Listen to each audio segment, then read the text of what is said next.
afternoon. Here is Timsaid Media News. My name is Ifeolaoye. President Muhammadu Buhari is in a closed-door meeting with service chiefs at the council chambers of the Presidential Villa, Abuja. The service chiefs, led by the Chief of Defense Staff, General Gabriel Olonishakin, arrived at the seat of power at 8:50 a.m.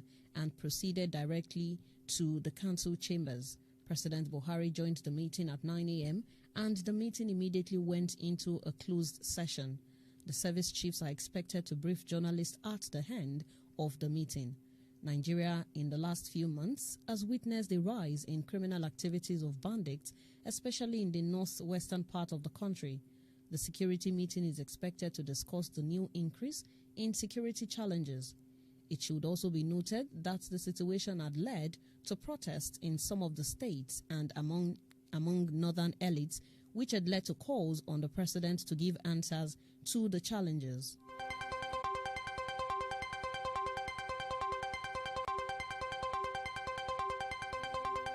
Meanwhile, the Sultan of Sokoto and President General of the Jamaatul Nasirul Islam, JNI, Alhaji Saad Abubakar III, has decried the persistent killing of people in the country by bandits and insurgents. Abubakar said as part of insecurity in Nigeria, with particular reference to the north, should give those in government at federal and state levels sleepless nights. He spoke in a statement by JNI Secretary General Dr. Khalid Abubakar Aliyu.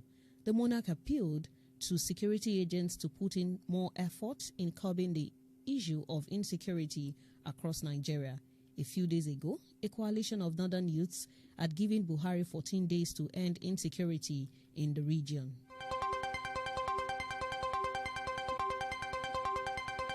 In the meantime, the United Nations UN General Assembly yesterday in New York elected Nigeria, along with 17 other countries, into the Economic and Social Council, ECOSOC, of the UN.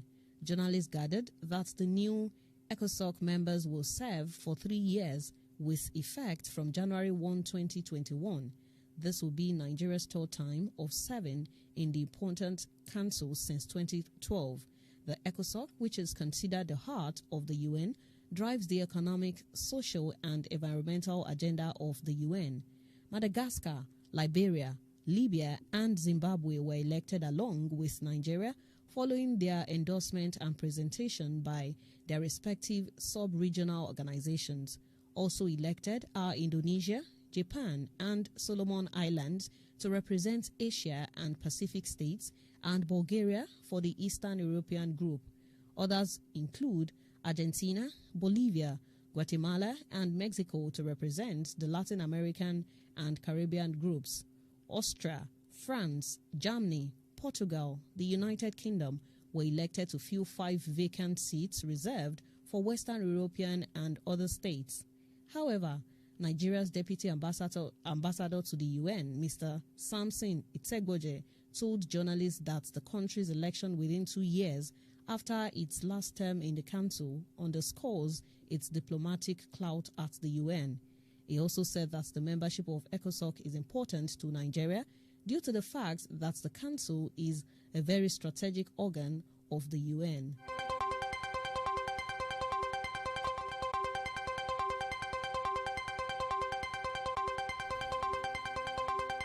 President Muhammadu Buhari yesterday said the socio-economic disruptions that had so far characterized the COVID-19 pandemic had proved too hard for many countries to cope with. Buhari said the health systems of many nations had also been severely tested by the pandemic. The president said this in a statement he presented at a virtual extraordinary China-Africa Summit on Solidarity Against COVID-19, co-hosted by the Forum for China-Africa Cooperation. He said the COVID-19 outbreak is a clear wake-up call for all of humanity. Buhari told the summit, co-hosted by the Chinese President Xi Jinping, South African President and African Union Chairperson Cyril Ramaphosa, and Senegalese President and co-chair of FOCAC, Macky Sall, that there was the need for unity in tackling the pandemic. He noted that the world was at critical crossroads saying countries had been hit hard by the tragedy of the pandemic. In a bid to contain the spread of the disease, he said countries had to mobilize energy and resources to equip health care providers for adequate response to the challenges of the virus. Buhari said Nigeria would support and join any joint and collective action plan at regional and global levels to tackle the COVID-19 pandemic and its fallout.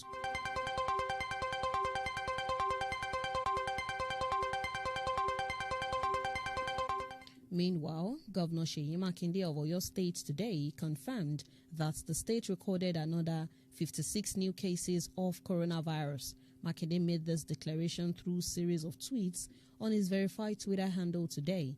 He noted that with the new 56 cases, the state now has 661 confirmed cases of coronavirus. Makinde, who doubled as chairman COVID-19 task force in the state, also revealed that the state recorded another 1 death from coronavirus. The number of deaths recorded from coronavirus in Oyo State has risen to 9, according to the governor.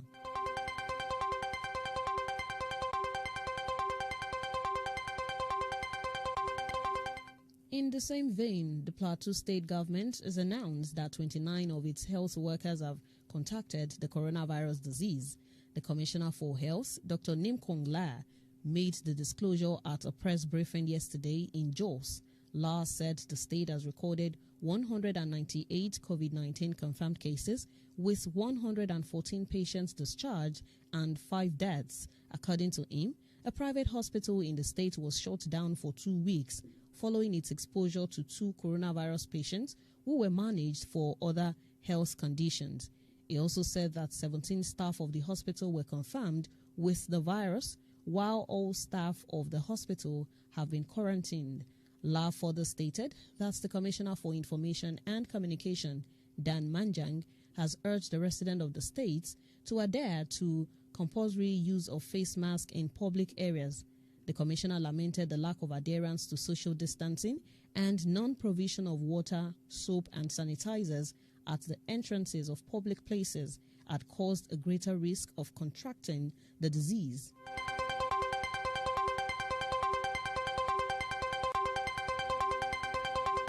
In the meantime, the Independent National Electoral Commission, INEC, yesterday warned political parties participating in the Edo and Ondo states governorship elections against nominating ineligible candidates. Its chairman, Professor Mahmood Yakubu, said parties must adhere to constitutional provisions. He spoke during the second virtual consultative meeting of the Interagency Consultative Committee on Election Security, ICCES. Yakubu said experience from the last 2 governorship elections in Bayelsa and Kogi states makes compliance with the Constitution imperative.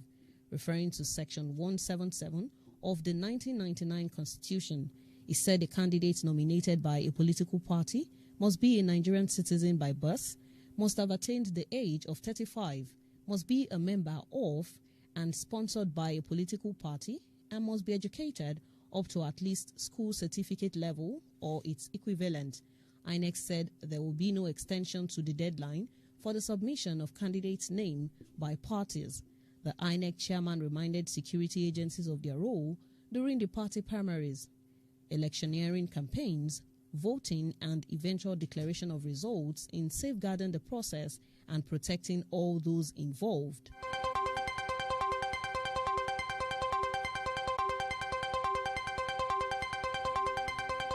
Meanwhile, the leadership of the People's Democratic Party, PDP, will meet today on the fate of Edo State Governor Godwin Obaseki, who is seeking its ticket to recontest.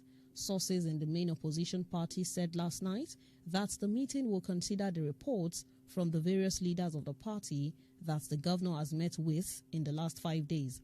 Obaseki met with Governors Yemson Wike and Udom Emmanuel at the weekend before announcing his resignation from the All Progressives Congress, APC, which disqualified him from participating in its primary. His deputy, Philip Shaibu, also resigned and lowered the APC flag in the government house in Benin. Obaseki has also reached out to PDP National Chairman Uche Secondos and Sokoto State Governor Aminu Tambuwal, the PDP Governors Forum chair. It was learned that how the party will give him the ticket after the completion of the process leading to the primary without a backlash will be the main issue for discussion.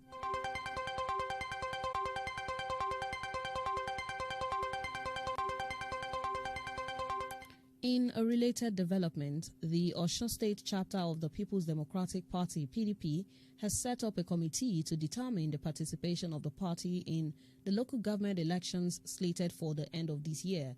According to the statement signed by the State Secretary, Bola Ajao, the 15-member committee will be headed by Dr. Bayo Faforiji and will seek the opinions of party members on whether to participate in the poll or not. The party said the terms of reference of the committee shall be opinions from party members across board and determine the stand of the party on the election. Ajao added that the committee shall report to the State Working Committee of the party after working for 4 weeks.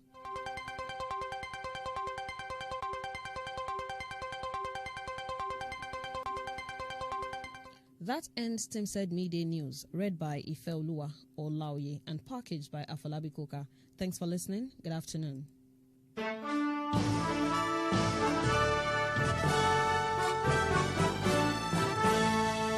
Are you ready?